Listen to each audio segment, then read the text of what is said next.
Good evening, everyone. It's Jackie Williams here. And this evening on our Facebook Live, I wanted to share with you a fun technique that's been around for a little while, but something I haven't really played with, called the split negative technique. So let's get started with our technique tonight, which is the split negative technique. And basically, this is an idea where you stamp it or emboss it in the opposite colors and then split the effect to create two projects. So let me show you. I'm going to start with using the Field of Flowers, but I do have some other samples using some different ones that I'm quite excited to share with you that are a little more stepped up. So I'll share with you those more at the end. Now, one thing I did find when playing around with this is that you really need to use a Stamparatus or some kind of a stamp positioner just to make your life a whole lot easier. So what we're going to do is put our paper, I cut a few spares, but I think we'll be all right. Let me just check myself there. So I've got a white piece of paper here, and this is 4.5 by 1.5 inches, and I'm going to stamp that in black. And then we're going to stamp that down onto our white and give it a nice firm pressure.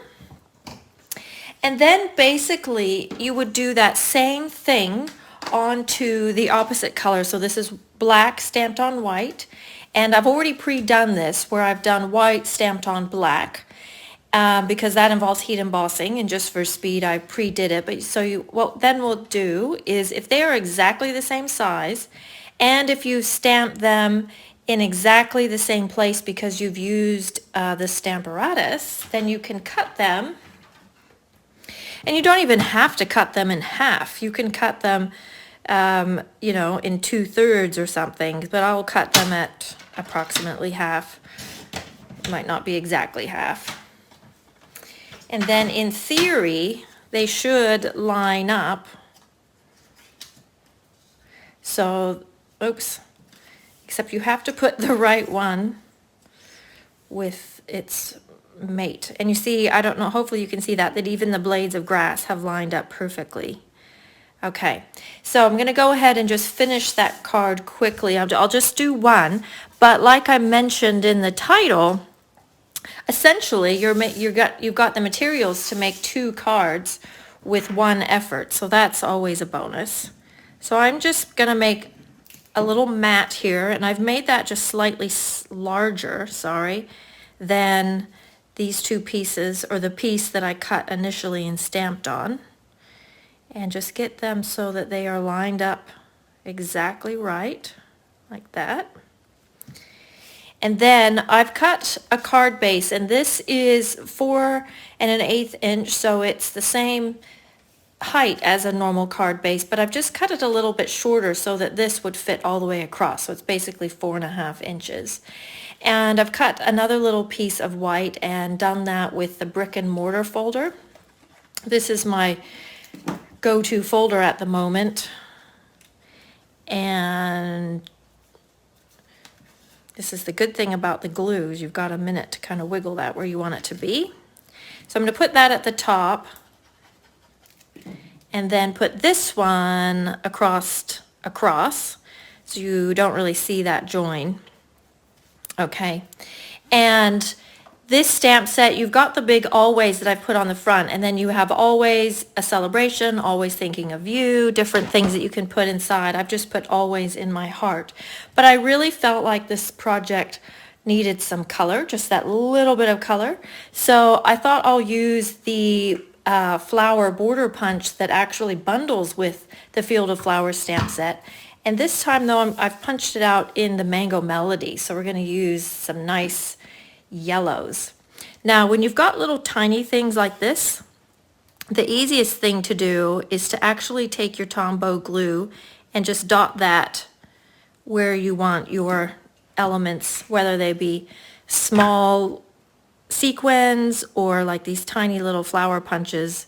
It's just much easier to pick them up and dot them on the glue than to try and put, you know, glue on the little piece like this. And I'm just randomly picking them up like that. And then I might even just take a few of these leftover ones and put them inside the card as well. And I'll put one here. Okay, like that.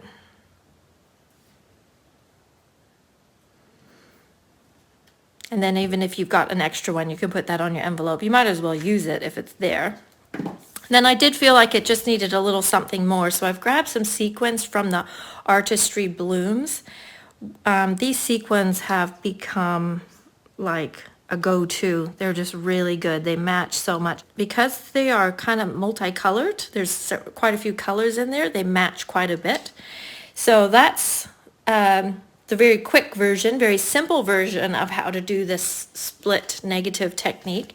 Like I mentioned earlier today, this is traditionally done in the black and white. So here I've used the Magenta Madness. Here I've used the Artistry Blooms glitter paper. I believe it's just called rainbow glitter paper, and also added a little spritz of color.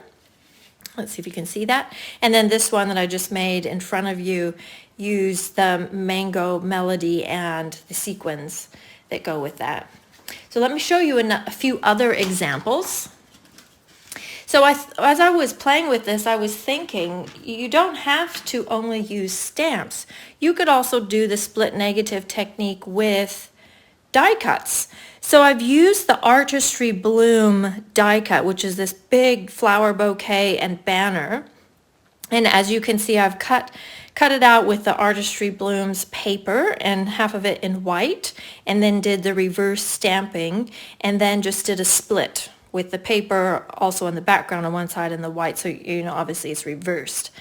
And then added those beautiful sequins I was just mentioning. And then still use that brick. See, I told you I was on a brick crazy at the moment. So, but I put some white embossing on there just to make it that little bit more interesting. So you can do this split negative technique not only with stamps, but with your die cuts as well. And then the third sample I want to show you is one that I'm actually excited about. I really liked how it turned out. I've actually used the Beautiful Moments stamp set, which some of you may know is quite a special one for me. This is one that I was influential in designing. And this is Rangitoto here in Auckland, New Zealand. And these are renditions of my girls, of my 3 daughters. So this is quite a special one. And I wanted to try this with this one. So what I made, let me show you the 2 versions here. So I used the older girl and the younger girl, kind of meant to be sister and older sister, younger sister. However, it could also be, you know, auntie and niece, or mother, daughter, or it could be really anyone, but just to celebrate those special relationships. And what I did is I used watercolor paper on both sides, but on one side I have stamped in StazOn Black, and the other side I have embossed with Whisper White embossing powder. So you've got the black outline and then the white outline, and then I have watercolor washed over all of it with gray granite, and then added some details.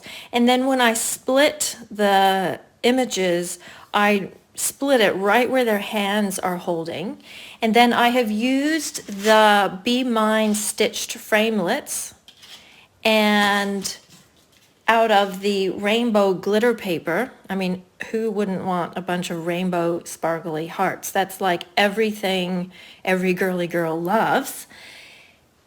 And not only do you get a bunch of hearts, but you get this really delicate little outline.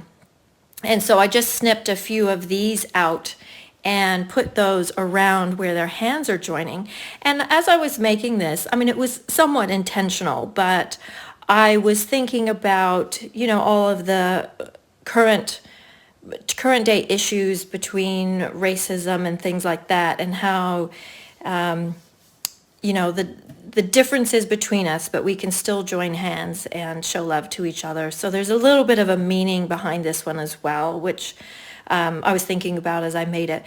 But I just really loved how these turned out, and I hope that you love them too. So this This is a really fun technique where you can basically stamp the same image twice on two different mediums or two different colors or both, and then just split them and join them back up and create a couple of different sort of projects.